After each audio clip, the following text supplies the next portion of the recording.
The Signal Oil Program, The Whistler.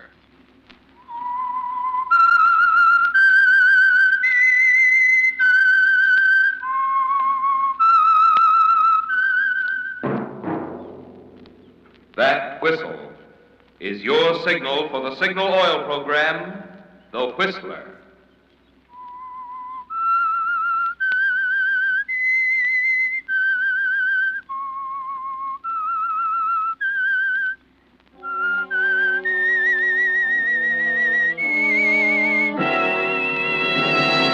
I am the Whistler, and I know many things, for I walk by night.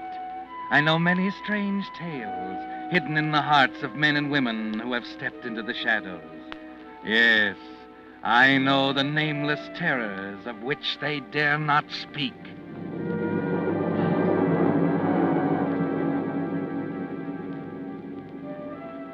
Yes, friends, it's time for The Whistler. Now rated by independent research, the most popular radio program on the West Coast. And remember, let every traffic signal remind you, with new Signal gasoline, you do go farther than ever. Look for the familiar big yellow and black circle sign that identifies those popular Signal service stations in 7 western states from Canada to Mexico. And now, the Whistler's strange story. 6-letter word for death.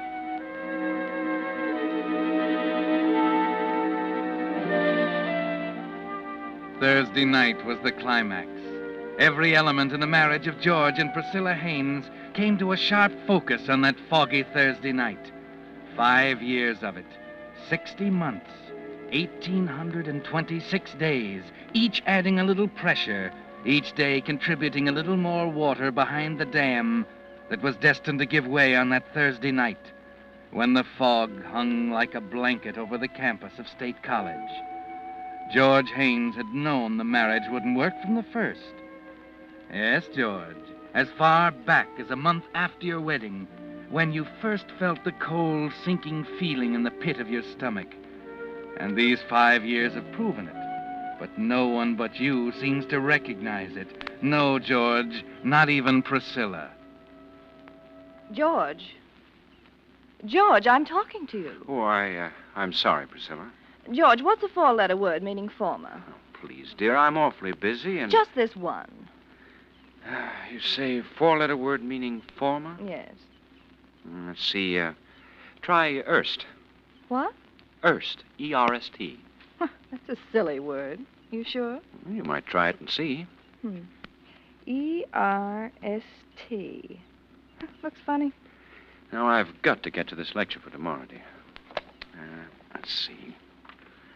Better open with Page's work on Cambodia. There's Angkor Wat, of course. Fundamentals first, general aspects. George. Distinction from South Chinese. Yes, of George. course. Yes, dear. I'm stuck again. There's a 6-letter word. Priscilla, darling, I've really got to get at this. Would you mind, Oh, please? don't be a stuffed shirt, George. Just this one. All right, Priscilla. Just this one.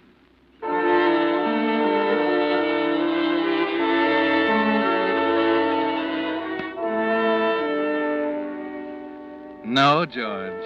No one seemed to recognize the real trouble. The president of State College, Dr. Dawes, didn't get it either, did he, George? There was no way to explain it to anybody. Tell me, George, what's wrong? I'm afraid I don't understand, Dr. Dawes. I'm afraid I don't either. As you know, the Regents have been considering you and Larry Price as possibilities for the chairmanship of the history department. I'd put a lot of faith in you, George. Now I'm beginning to wonder. I know my work has fallen off. What's the matter, George? I guess it's nerves or something. Maybe you need a rest. Why don't you take Priscilla and go No. on? I'm sorry, Dr. Dawes. I'd better go.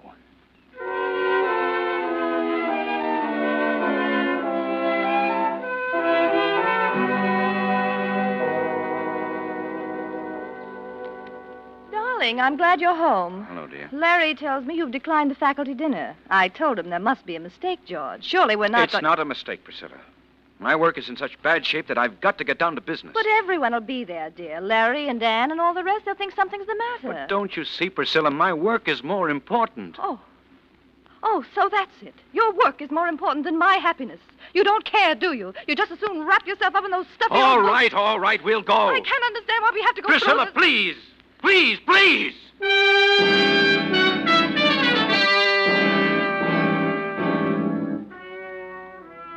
Larry and Ann and all the rest. They didn't get it either, did they, George? They can't understand the terror you feel when you realize Dr. Dawes is right. Your work is slipping.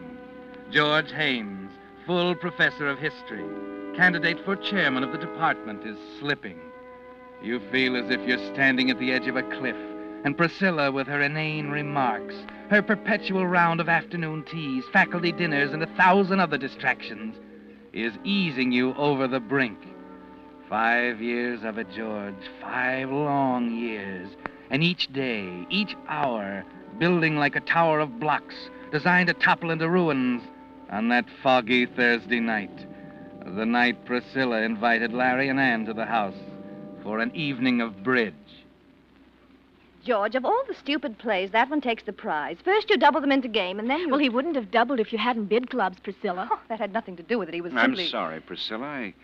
I guess I wasn't paying much attention to the game. Lucky for you, we're not playing for 1/4%, George. That's enough, Larry. Huh? What's the matter, Ann? George is tired. Maybe we'd better go. Go? Oh, don't be ridiculous, Ann, dear. The evening's just started. I really have got to admit that I am a bit bushed. Nonsense. Well, let's see. That's 120 below the line. Where's the pencil? Here, take mine. Oh, thanks. 120. 700 rubber. You are tired, aren't you, George? Oh, would you think I was awfully rude if I... Don't be silly. Of course you're being rude. George just wants an excuse to get at those dusty old books of I his. don't mean that at all. I'm very tired And terribly stupid, according to the score here. Priscilla, Larry, that makes your total score 2,700. I'm talking to you, Priscilla. George, dear, let's not have another one of your scenes, shall we? That's just the trouble. There haven't been enough of them. Why, George, dear. I've kept quiet too long. That's the trouble.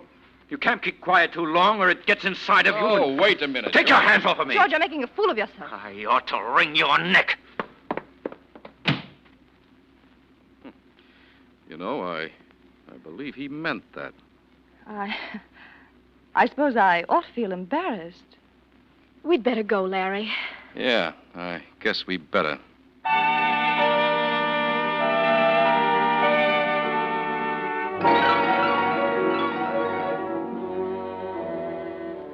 So the blocks toppled, didn't they, George? You've spoken your piece, told Priscilla you could wring her neck, and you almost feel as if you could, don't you? She won't speak to you now, and for the first time in 5 years, the house is silent. Larry and Ann have gone home to the house next to yours on Faculty Row. Outside, the fog is cool and clean, and you suddenly want to lose yourself in it, to feel it press around you and clear some of the haze out of your mind. 15 minutes later, you find yourself near the bell tower on the campus.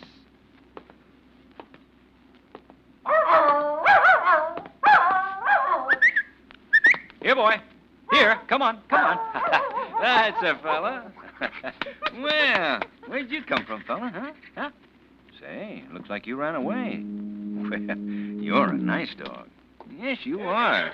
Yes, Senator. Where'd that pup go? Come here, Cinder. Oh, hi. Hello, I see his name's Cinder. Oh, thanks. He slipped his leash in the fog. Oh, Cinder's a good name for him. Black as ink. Haven't had a chance to do much with him. Only had him a couple of weeks. Well, I'm quite fond of cockers, particularly black ones. May I ask you where you got him? Certainly at the Coldwater Kennels. It's about 3 miles from here. There you are, boy. Well, we better run along, Senator. Thanks for catching him. Not at all. Night. Good night. Cute cocker. Cinder.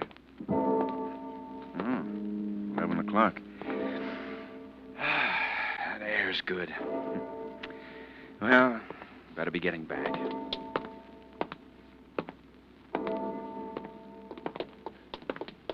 Oh, I'm so sorry. I didn't see you in the fog. Here, let me help. Ann! Ann, wait a minute. Huh. That's strange.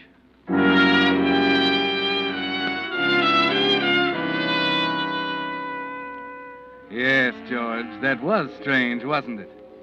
You're sure it was Anne, as sure as you could be of anything in that fog.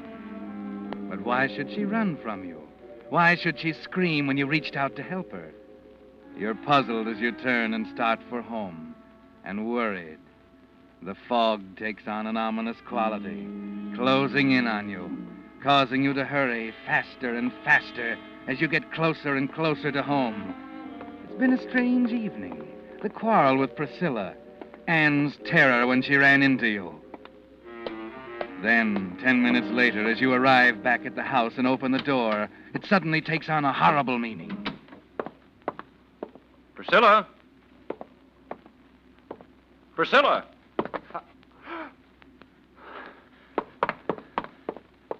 Priscilla? Priscilla? Dead. Strangled.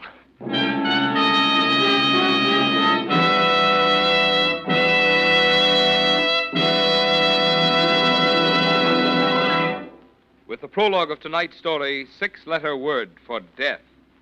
The Signal Oil Company brings you another strange story by The Whistler. A friend of mine, who was never too keen about babies, recently became a papa himself. When I dropped in the other night and found him, of all things, bathing the baby, he grinningly remarked, "Well, it's different when it's your own." Well, friends, right there you have the reason why you just naturally get a different brand of service, more conscientious and more thorough, from a man who has his own money in his own business, such as your Signal gasoline dealer. It's why, for instance, when a Signal dealer lubricates your car, he takes no chance of forgetting some hidden part. Instead, he uses the famous Signal check chart that specifies which of Signal's 9 specialized lubricants each point should have. And he checks each point against the chart not just once, but twice, so not one part can be missed. Incidentally, while you're having your Signal man lubricate your car, don't forget what engineers of the American Petroleum Institute have proved, that every 1,000 miles is also time for clean motor oil. To get the best performance and longest life from your motor, be sure you get today's super quality pure paraffin base oil, Signal 4-star motor oil. And now, back to the Whistler.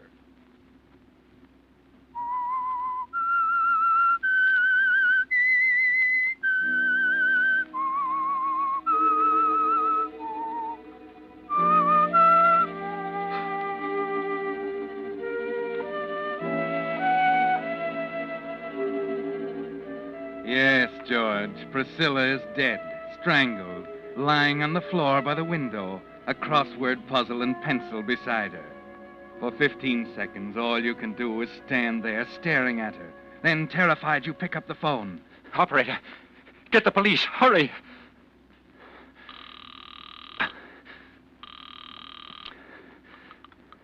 Police station, Sergeant Holland.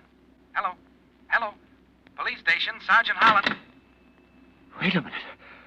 Good Lord. I've kept quiet too long. That's the trouble. You can't keep quiet too long or it gets inside George, you. you're making a fool of yourself. I ought to wring your neck. Gotta get away. Get some air. Get out of here.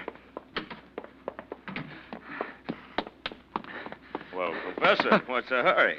Officer Gavin. What's up? Well, nothing, officer. Well, what's the matter? You look pretty worked up. There's Anything I nothing can wrong. do? Nothing at all, officer. Good night, Gavin. Hey, wait a minute, Professor. Huh, that's funny.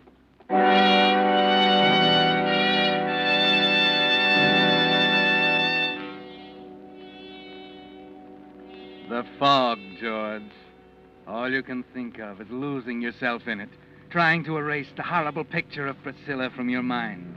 Gavin, the campus policeman, saw you rush blindly from the house, saw the terror on your face that came with the realization that less than an hour after your exasperated statement at the bridge table, your wife Priscilla lies dead on the living room floor, strangled. You walk aimlessly in the fog for several minutes, trying to get a grip on yourself. Then finally you realize you can't go on this way, and you force yourself to go back to the house, back to the living room and the chair by the window.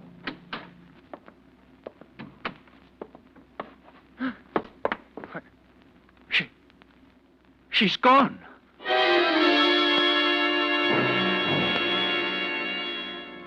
It's like a nightmare, isn't it, George? The body's gone from its place by the living room window. Frantically, you search the house and finally discover it in the bedroom, stretched out on the floor. And something new has been added, George. One of your silk neckties is tightly knotted around her neck.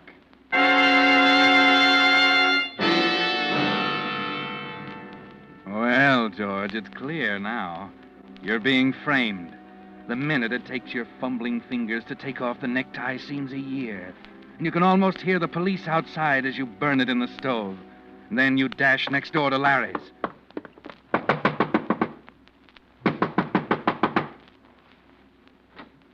Larry.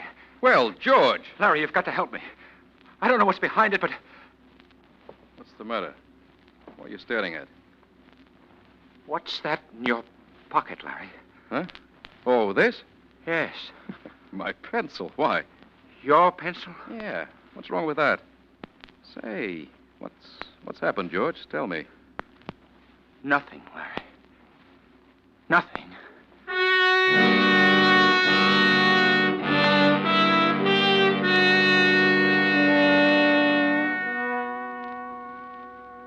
Hey, you need another cup of coffee, Prof. Here, let me get it. Why did he do it? What reason could he have for Don't get killing? ahead of yourself, Professor. You're not sure? I'm positive, Charlie. The pencil was right next to her body when I first went in.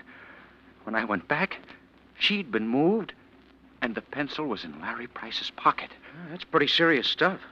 Charlie, you believe me, don't you? You don't think Yeah, I'm... I know. Almost makes me sick to think of it.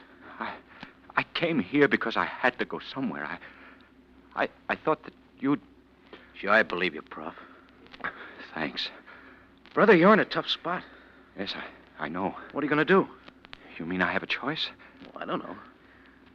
You sure that campus cop recognized you when you ran out of the house? Oh, of course he did. I talked to him. Yeah, that's where you made your mistake. You should have spilled it then. I didn't know what I was doing. All I could think of was to get away from I know. here. What about an alibi? What happened after you left the house the first time? Well, I just took a walk, that's all. Alone? Yes. No one saw you, huh? Well, there was Anne, of course, Larry's wife. She was... Well, you can write that one off. You think she'd deny seeing me? If it met her husband's neck, she would. Oh, but she's not the kind Oh, who... you're wasting your time, I tell you. They're all the same. Wouldn't steal second in a Sunday school baseball game, but put them on the stand when their husband's in a jackpot and... no, Professor, that one's out. But there's no one else. There's... Wait a minute. That dog. Huh? I saw a black cocker and talked to his owner by the bell tower. He'd remember me. Well, who is he? I don't know his name. Oh, great. But the dog came from the cold water kennels. Oh. Did you see anyone else? No, after that I started back. I didn't see anyone until I ran into Gavin when I left the house again. Oh. Well, that's a pretty important dog, isn't it? I guess it is.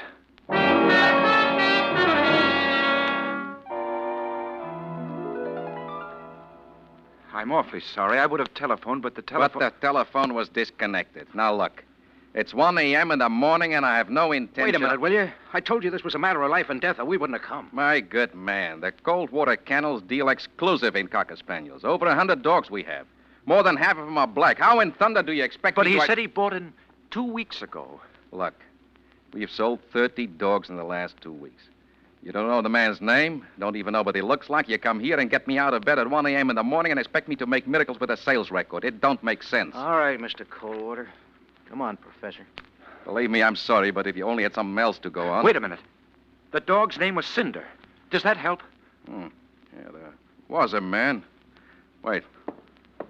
Called him Cinder. I remember now. Uh-huh. Who is it? Got it here. A man by the name of Morgenstern. He's new here. Staying at the Penn Hotel.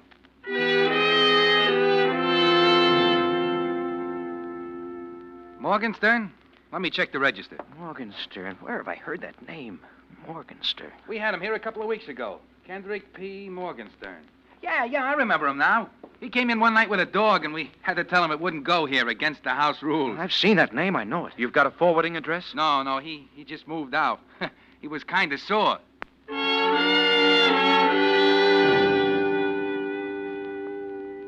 It's 3 o'clock, Charlie. Yeah. Kendrick B. Morgenstern. I remember seeing the name. It's such a funny handle. Well, try and picture it. You sure you saw it? Oh, yeah. Well, was it printed or written? Maybe a sign on a store window? It was written.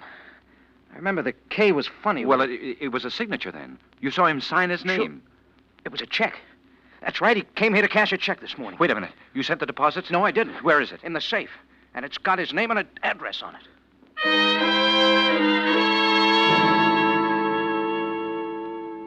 I'm sorry, Mrs. Brandon. I know it's late, but we've got to find him. You say he was staying here? Well, it was funny. A nice man, Mr. Morgenstern, but odd. He come here from the hotel with his dog about 2 weeks back. Thought the world and all of that. But dog. you said he's gone now. Where is he? Well, I'm getting to that. He only took the room for 2 weeks, being he's due to go east tonight on the plane. East where? Well, I don't know. When? What plane? Left at midnight. But come 11 o'clock, he decides to take his dog walking. Well, I don't see him for over an hour. 12:30 it was. But then the plane's gone. Well, then he's here. Oh, no. Left in an awful hurry. Think he was going to catch the next plane at 2 a.m.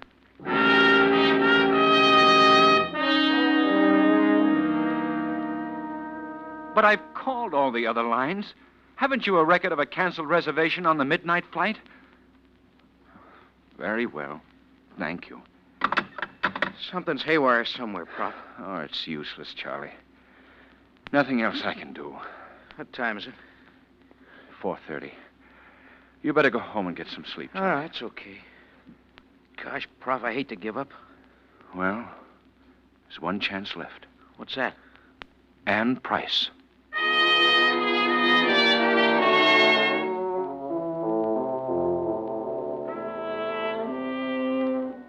It's a slim chance, George, but it's the only one you have.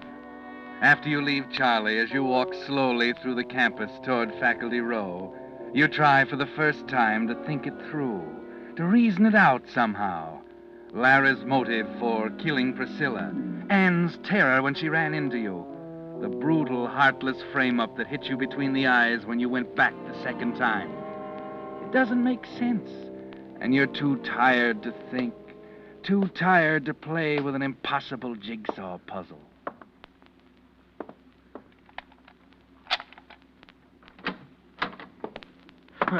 Professor Haynes? Why, yes, Schultz, Homicide Squad. You know Mrs. Price, I believe. Hello, Ann. Hello, George. And Gavin, the campus policeman? I saw Professor Haynes earlier this evening. Nice of you to come back, Haynes. There are 9 squad cars out looking for you right now. All right, I'm here now. What do you want? Why did you burn that necktie? Well, I didn't know that... It was used to kill your wife, Haynes. We found some of the ashes. Some of the threads were left on her neck. You tossed it in the stove, didn't you? Well, I'd rather... Did you burn that tie? Yes. Yes, I did. All right, Haynes, that's all we want to know. No, wait a minute. You can't. I can explain. Listen, Lieutenant, please. Ann, you're my last chance. You've got to help me. Tell them. Tell them you saw me on the campus. You know, Ann, by the clock. You've got to help me, Ann. Tell them, will you? Oh, George, I don't know what you're talking about.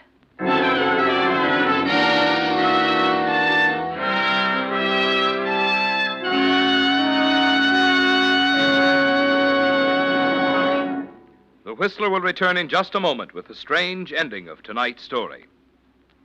But now, in honor of the Boy Scouts of America, our sponsor, the Signal Oil Company, has asked me to bring you a special message. What is a Boy Scout? Well, a Boy Scout is a boy who keeps himself physically fit. He avoids alcohol and tobacco. He guards his tongue from loose speech or boasting or a sacrilege. When he speaks of anyone, he tries to speak well of him. His scout good turns to someone each day make him many friends, for the way to have friends is to first be one. He always tries to be a useful citizen. He helps his community. Another big thing a scout enjoys is camping. There he finds fun in games or swimming, finds new friends in woods and other fellows. And there among the trees or under the silent stars or by the campfire's ruddy embers, he dreams out his great tomorrow. Those excerpts from the Scout Handbook tell you better than any words of mine why the Boy Scouts deserve your wholehearted cooperation. Tell you why. If there's a boy in your family nearing the age of 12, you could do him no better turn than to encourage his joining the Boy Scouts of America. And now, back to the Whistler.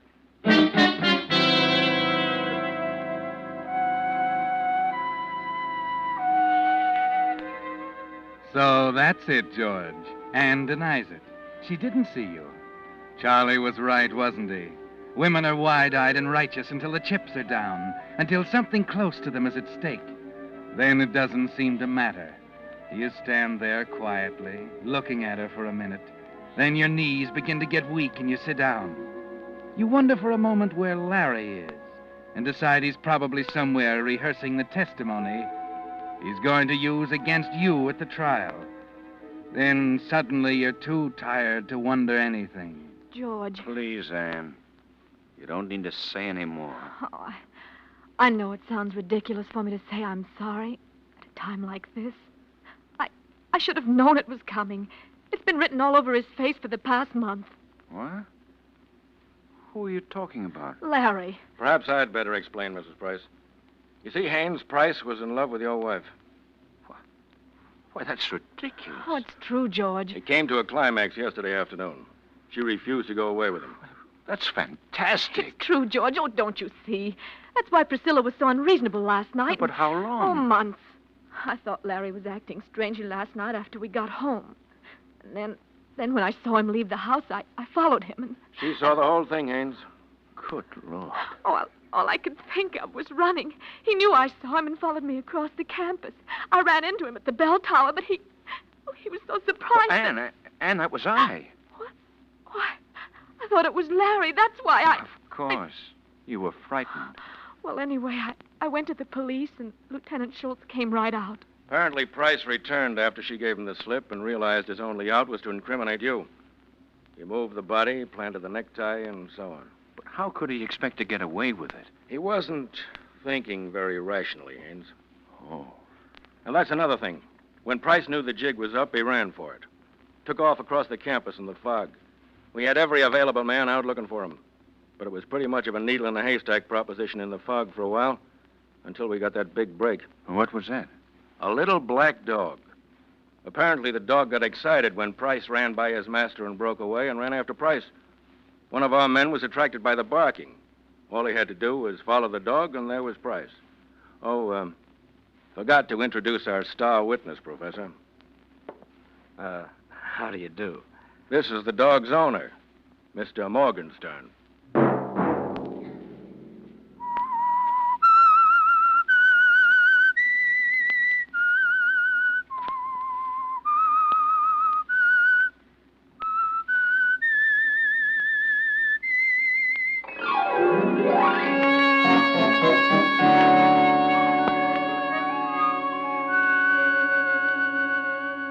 Next Monday at 9 o'clock, The Whistler will bring you another strange tale. The Whistler is broadcast for your entertainment by the marketers of Signal gasoline and motor oil and fine quality automotive accessories, and by your neighborhood Signal dealer.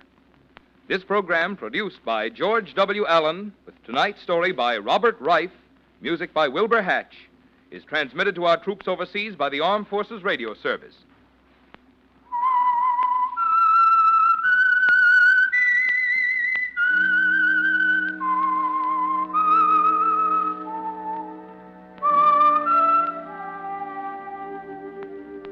That whistle is your signal for the Signal Oil program, The Whistler.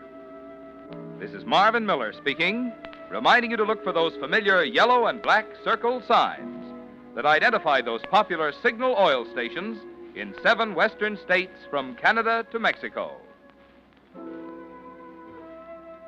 This is CBS, the Columbia Broadcasting System.